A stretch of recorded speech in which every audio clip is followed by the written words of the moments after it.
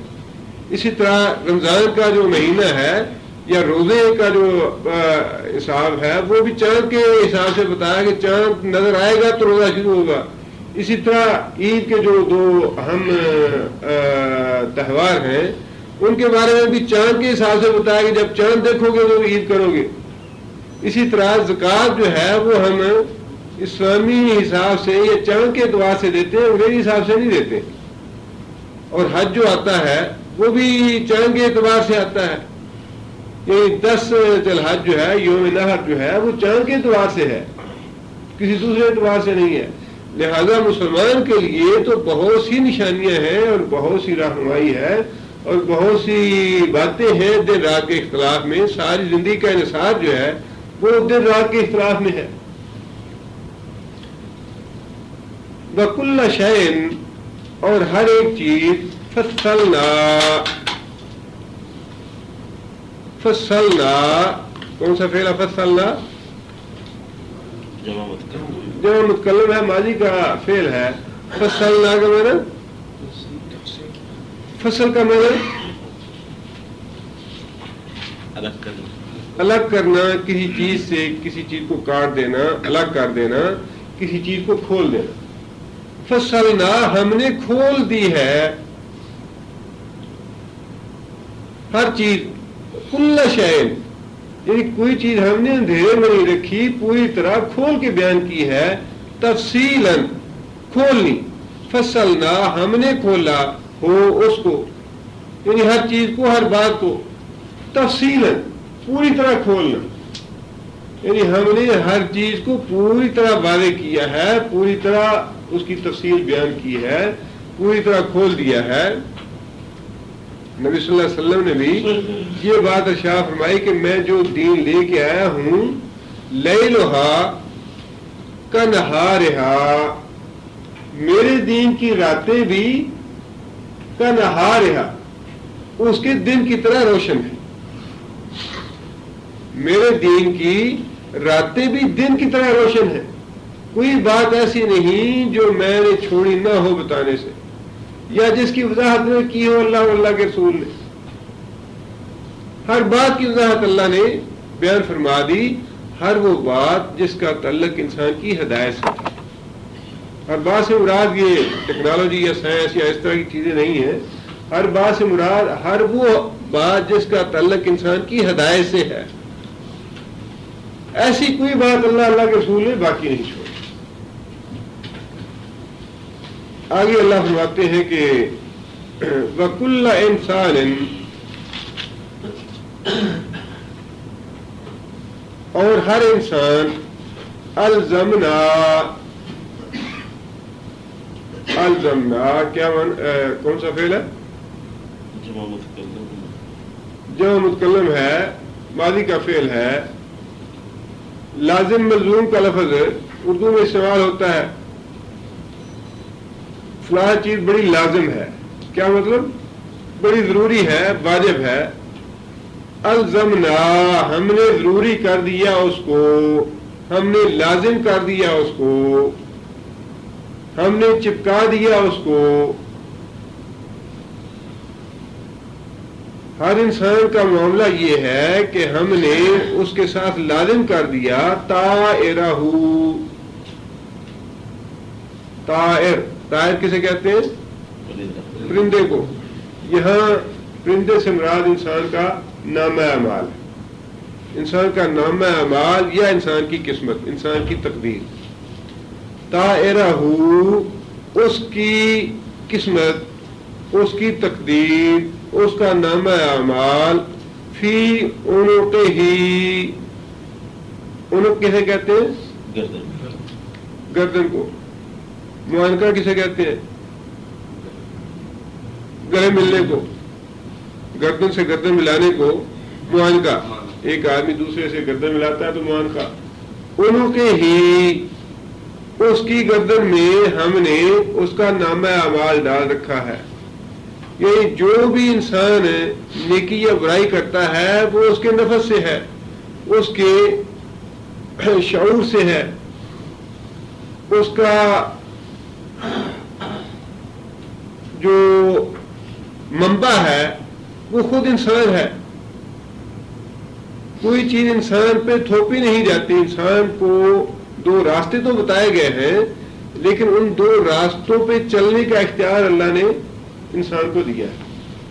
ہدیناہ النجدین, ہم نے انسان کو دو راستوں کی خبر دی, دو راستے دکھا دیے انسان کو.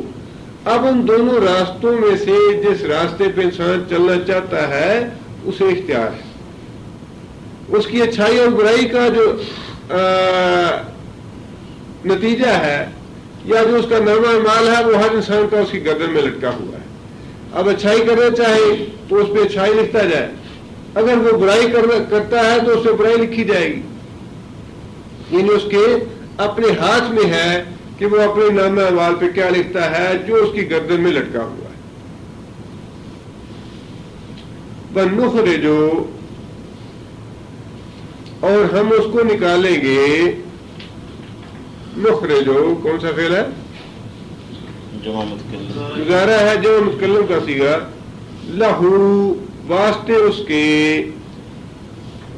یوم القیامت, قیامت کے دن, کتابن, ایک کتاب, کتاب سے مراد نامہ اعمال.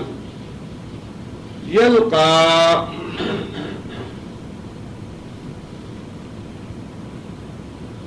کون سا فعل ہے یلقا؟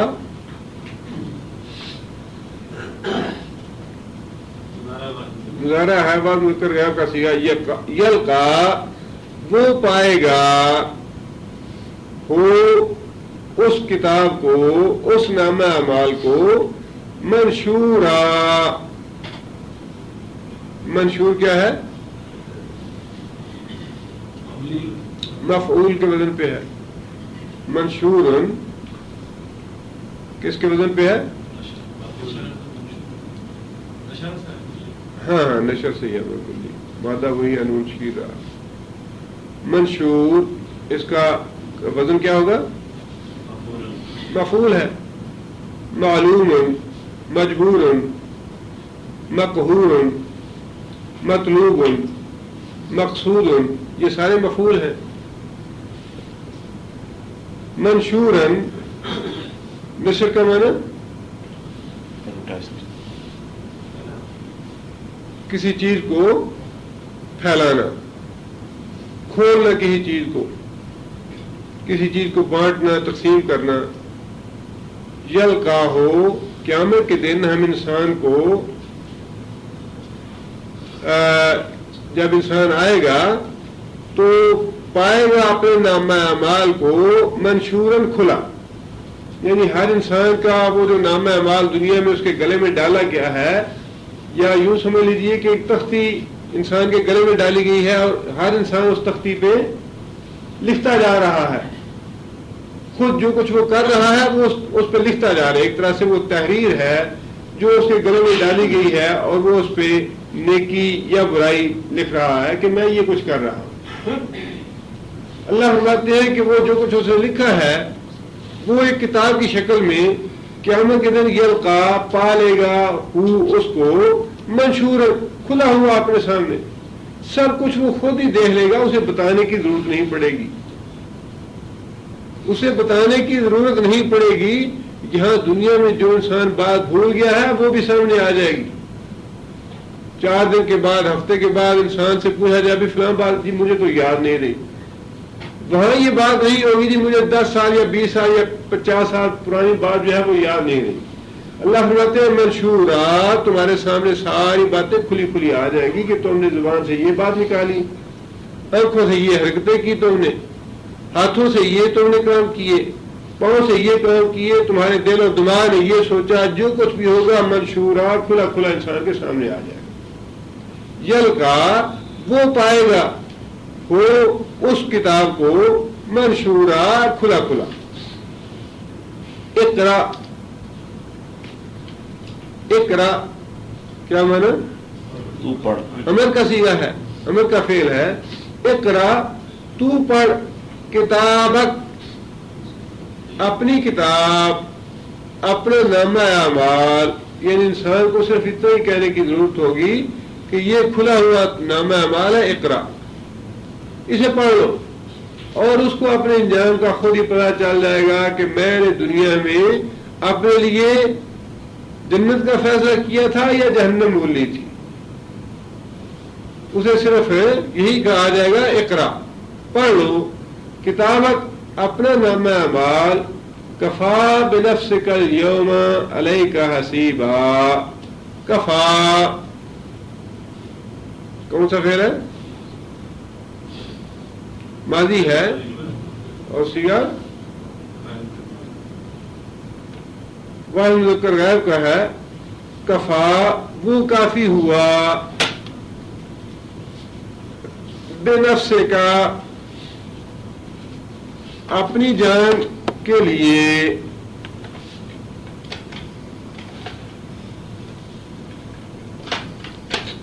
وہ کافی ہے بنفس کا اپنے نفس کے لیے، اپنی جان کے لیے. الیوم آج کے دن،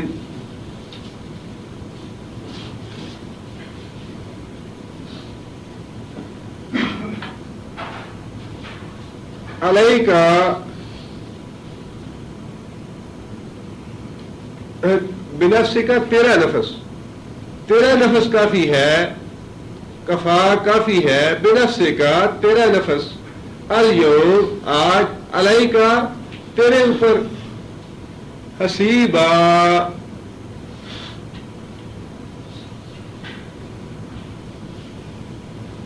حسیبا کیا ہے؟ فاعل ہے، حساب کرنے والا، حساب لینے والا. اقرا کتابت اپنا نامہ اعمال پڑھ، کفا بنفس کا تیرا نفس کافی ہے آج تیرا حساب لینے کے لیے. تیرا نفس آج تیرا حساب لینے کے لیے کافی ہے.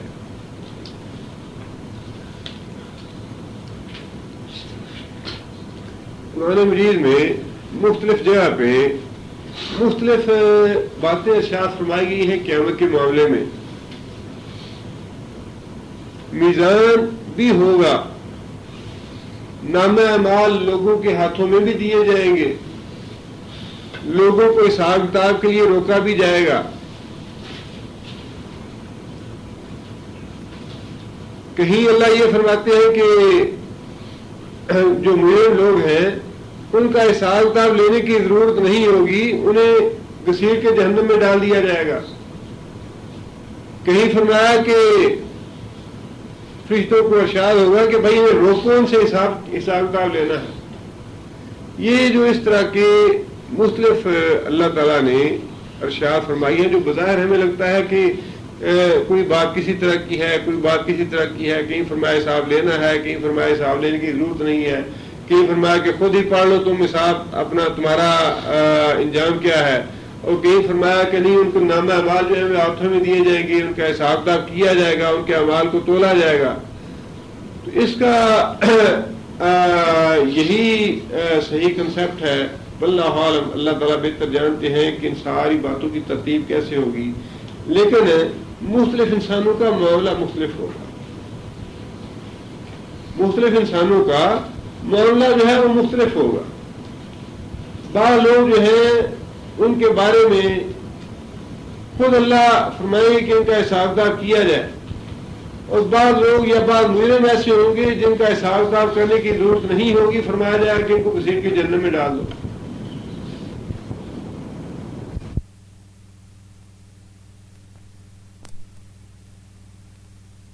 حشر نشر پہ اور جنت اور دوزخ پہ ایمان نہیں رکھتے تھے، اللہ تعالیٰ انہیں ان کی آنکھیں روشن کر کے دکھائیں گے کہ یہ ہے وہ جہنم جیسے تم انکار کرتے تھے، یہ ہے وہ جنت جیسے تم انکار کرتے تھے، اور یہ سارا حشر نشر جس کو تم آج دیکھ رہے ہو اپنی آنکھوں سے، یہ وہی چیز ہے جسے تم انکار کرتے تھے. یعنی واللہ عالم بالصواب کہ ہر انسان کا معاملہ جو ہے، چونکہ دنیا میں بھی ہر انسان کے ساتھ اللہ تعالیٰ مختلف معاملہ کر رہے ہیں. انسان کی رزق کے معاملے میں، اولاد کے معاملے میں، انسان کی نیکی اور بدی کے معاملے میں، ہر انسان کا معاملہ جو ہے وہ الگ الگ ہے. اسی طرح قیامت کے دن بھی ہر انسان کا معاملہ الگ الگ ہوگا. اللہ تعالیٰ فرماتے ہیں کہ قیامت کے دن ہم کہیں گے کہ آج تیرا نفس جو ہے، تیری جان خود ہی کافی ہے کہ تو اپنا حساب کتاب کر لے، اپنا نامہ اعمال دیکھ لے، اپنا حساب کرنے کے لیے تو خود ہی کافی ہے.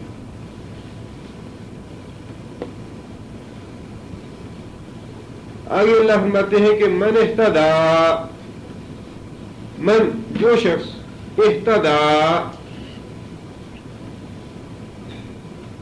ہدا کا معنی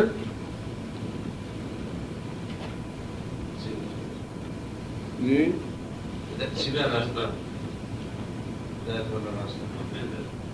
جی من ہد اللہ کیا معنی اس کا؟ اللہ جسے ہدایت دے. ادا کا معنی کیا ہوا؟ راہ راست. ہدایت دینا. ادا کا معنی اس نے رہنمائی کی. ادا کا معنی اس نے رہنمائی کی. اس نے رہنمائی کی. اہتدا کا معنی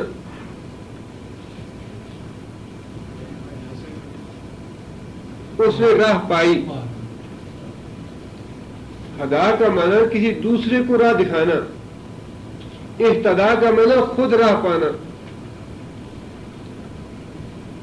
ہدا کا معنی کسی دوسرے کو ہدایت دینا. اہتدا کا معنی خود ہدایت پانا.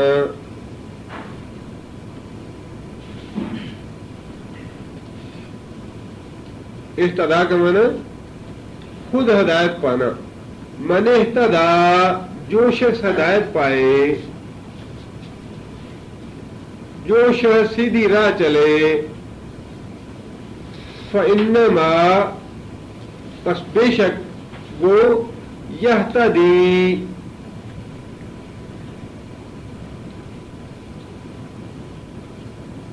یہتدی کون سا فعل ہے؟ مضارع ہے، بعد مذکر غائب کا صیغہ ہے. یہتدی وہ ہدایت پاتا ہے. لنفسہ اپنے نفس کے لیے، اپنی بھلائی کے لیے. جو شخص ہدایت پاتا ہے فإنما یہتدی لنفسہ وہ ہدایت پاتا ہے اپنے لیے، اپنی بھلائی کے لیے. کسی دوسرے کا بھلا نہیں کرتا، بلکہ جو کوئی نیکی کا کام کرتا ہے، جو ہدایت پاتا ہے وہ اپنا ہی بھلا کرتا ہے. ومن دل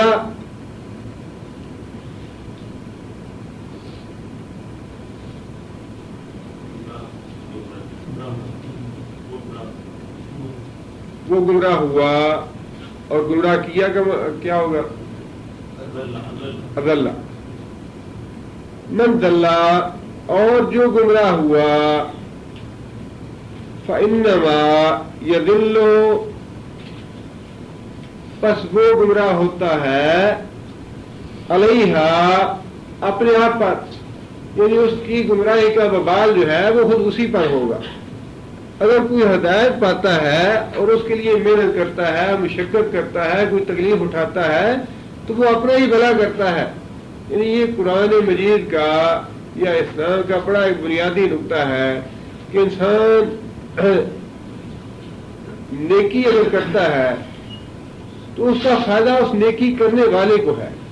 اور یہ معاشرے میں خیر اور بھلائی پھیلانے کا بڑا ہی سنہری اصول ہے. معاشرے میں خیر خواہی، ایثار، قربانی اور ایک دوسرے کے ساتھ نیکی کرنے کے لیے بڑا ہی سنہری اصول اللہ نے دیا ہے. نیکی کر کے انسان کو یہ نہیں سمجھنا چاہیے کہ میں نے کسی دوسرے پہ احسان کیا ہے، بلکہ انسان کو سمجھنا یہ چاہیے کہ انسان خود اپنے ساتھ بھلا. اب ایک انسان، میں خود قرآن پڑھتا ہوں یا یہاں پہ آ کے پڑھاتا ہوں، میری ذہن میں اگر یہ بات آئے کہ میں دوسروں پہ احسان کر رہا ہوں تو اس سے بڑی حماقت کوئی نہیں ہے. اس لیے کہ مجھے یہ پتا ہے کہ جس ہفتے میں قرآن نہیں پڑھتا خود میرا کتنا نقصان ہوتا ہے. اور قرآن پڑھ لیتا ہوں تو مجھے کتنا فائدہ ہوتا ہے. تو یہ بات بالکل اللہ تعالیٰ کی صحیح ہے کہ جو آدمی کوئی نیکی یا خیر کا کام کرتا ہے وہ اپنا بھلا کرتا ہے, دوسرے کا بھلا نہیں کرتا. اس کو ذہن میں یہ بات نہیں رکھنی چاہیے. اگر کسی بیوہ پہ کوئی اس ہاتھ رکھا, کسی نے کسی یتیم کے سر پہ ہاتھ رکھا ہے, کسی کے ساتھ نیکی کی ہے, کسی کو صدقہ خیرات دیا ہے, اسلام یہ کہتا ہے کہ تم نے اپنا بھلا کیا, اس کا کوئی بھلا نہیں کیا. وہ تمہیں نظر آ رہا ہے لیکن اپنے, اور اس سے انسان کا بڑا تزکیہ ہے اس اصول کے ساتھ.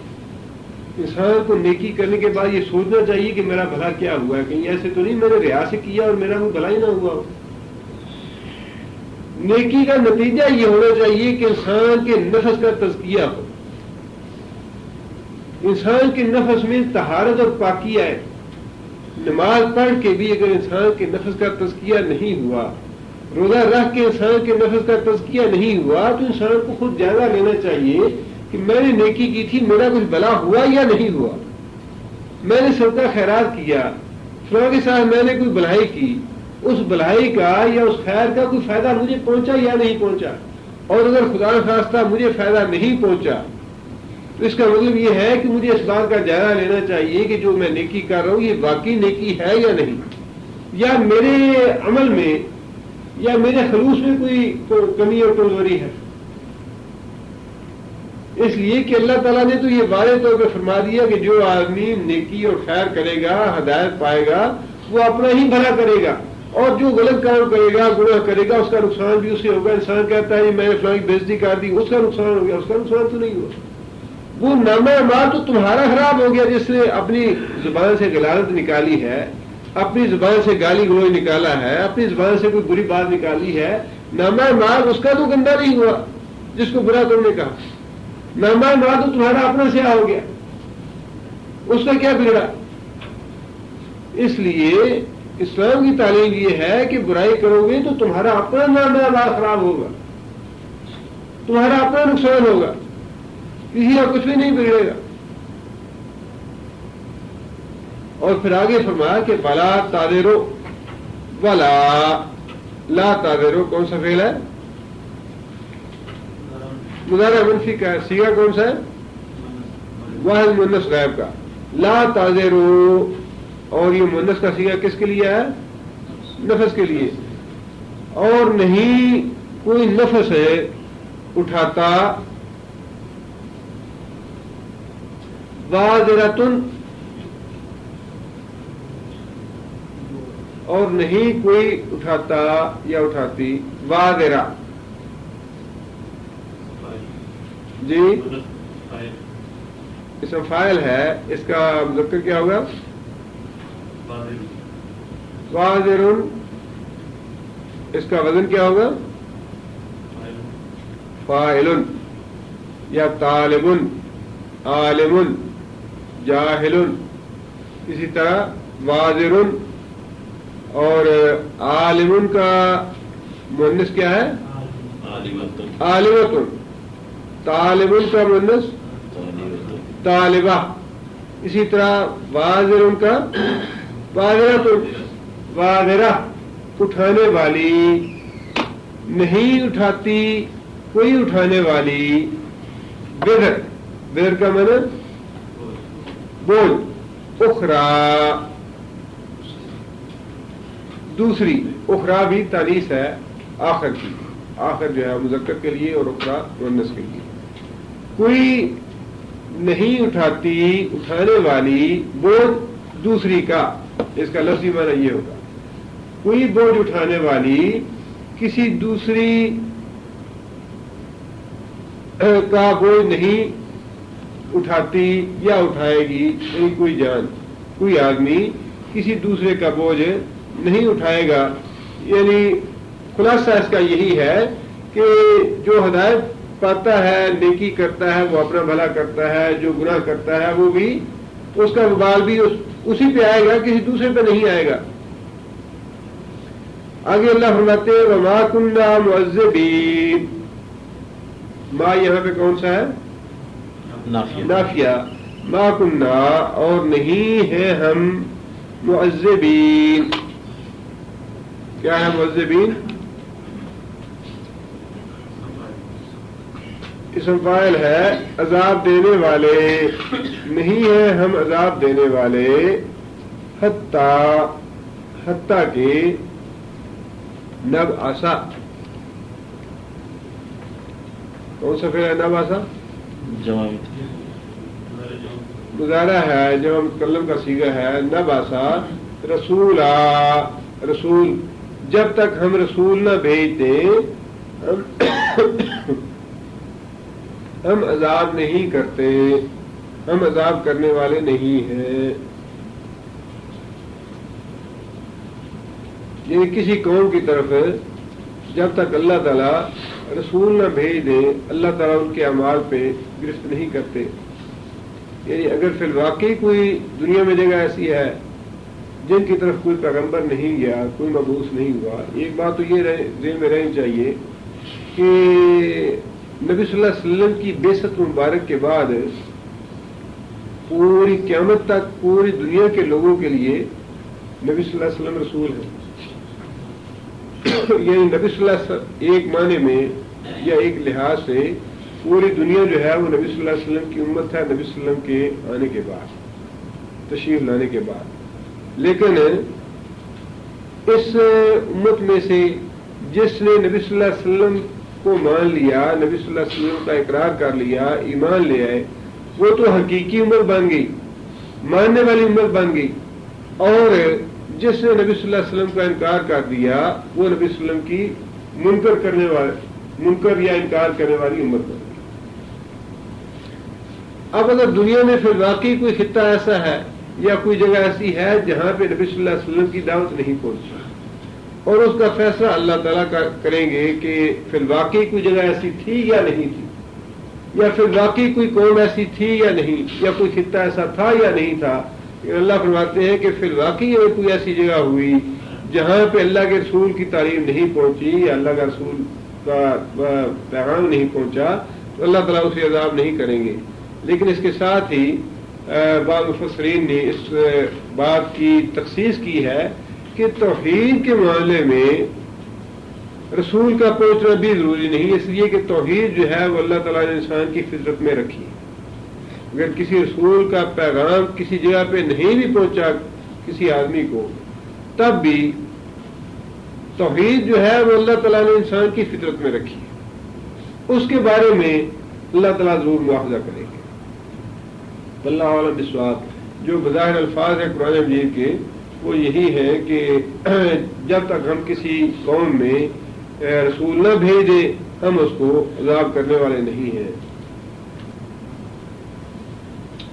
آگے اللہ فرماتے ہیں وَإِذَا أَرَدْنَا، اور جب ہم نے ارادہ کر کیا، ان نہلکا، ان یہ کہ نہلکا، کون سا فعل ہے نہلکا؟ جو متکلم ہے، ہم ہلاک کریں قریتن کسی بستی کو، امرنا،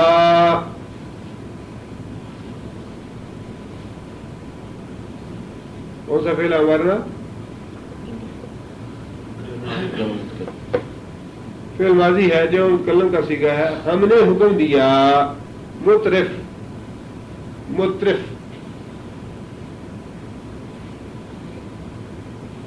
کسے کہتے ہیں مترف؟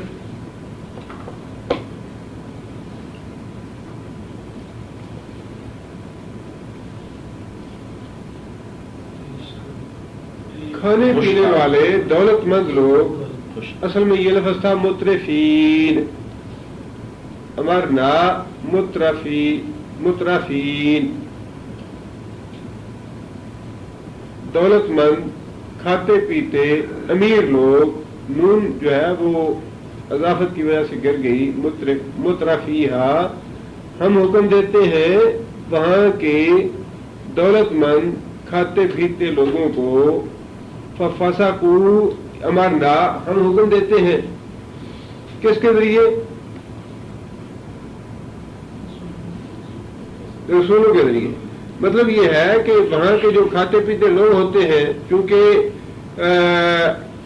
عام لوگوں کی کلچر ہو یا ان کے معاملات ہوں، دینی ہوں یا دنیاوی ہوں، ان کے ذمہ دار جو ہے وہاں کے کھاتے پیتے لوگ ہوتے ہیں، سرمایہ دار لوگ ہوتے ہیں. اس لیے فرمایا کہ جو وہاں کے ذمہ دار اصحاب ہوتے ہیں، کھاتے پیتے لوگ ہوتے ہیں، دولت مند لوگ ہوتے ہیں، ان کی طرف ہم اپنا حکم بھیجتے ہیں رسولوں کے ذریعے. جی ہاں، مترف انہیں ہم حکم دیتے ہیں رسول بھیج کر. فَفَسَقُوا، اور انہوں نے نافرمانی کی، انہوں نے فسق کا راستہ اختیار کیا رسولوں کا، فیہا، اس امر کے معاملے میں، فحق کا، پس حق ہو گیا، سچ ثابت ہو گیا، علیہا، اوپر اس کے، اوپر کس کے؟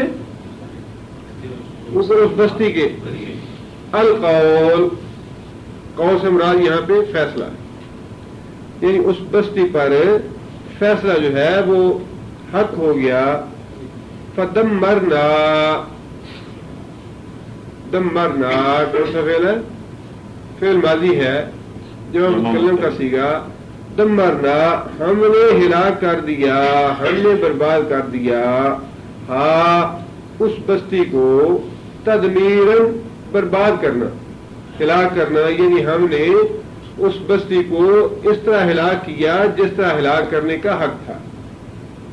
جب ہم کسی بستی کو اس کے گناہوں کی وجہ سے، اس کی بدعمالیوں کی وجہ سے ہلاک کرنے کا فیصلہ کر لیں تو ہمارا طریقہ یہ ہے کہ امرنا، ہم اس کو اپنے پیغمبر بھیج کے، رسول بھیج کے اپنے احکام سے آگاہ کرتے ہیں کہ ان نافرمانیوں سے باہر آ جاؤ، اللہ کی سرکشی سے باہر آ جاؤ. وہاں کے جو ذمہ دار لوگ ہوتے ہیں ان کے پاس اپنے پیغمبر اور اپنے رسول بھیجتے ہیں. فَفَسَقُوا، اور پھر وہ نافرمانی کرتے ہیں ہمارے رسولوں کی، فیہا، ان احکام میں، فحق علیہ القول، اور ان پر ہمارا فیصلہ حق ثابت ہو جاتا ہے اور ہم ان کو بری طرح ہلاک کر دیتے ہیں. بعض مفسرین نے امرنا سے مراد یہ لیا ہے کہ جو اللہ تعالیٰ کا طبی قانون ہے اس کے تحت ہم حکم دیتے ہیں کہ وہاں کے جو کھاتے پیتے لوگ ہیں وہ اللہ کی نافرمانی کریں. ایک پیغام تو ان کے پاس پہنچا ہوتا ہے، اللہ کے احکام کا علم ہوتا ہے انہیں، لیکن جانتے بوجھتے وہ اللہ کی نافرمانی کرتے ہیں. اور جو اللہ تعالیٰ کا طبی قانون ہوتا ہے اس قانون کے تحت وہ ان کی سزا کا فیصلہ جو ہے وہ ان پہ چسپاں ہو جاتا ہے اور ہم انہیں ہلاک اور برباد کر دیتے ہیں. سبحان ربک رب العزت عما یصفون.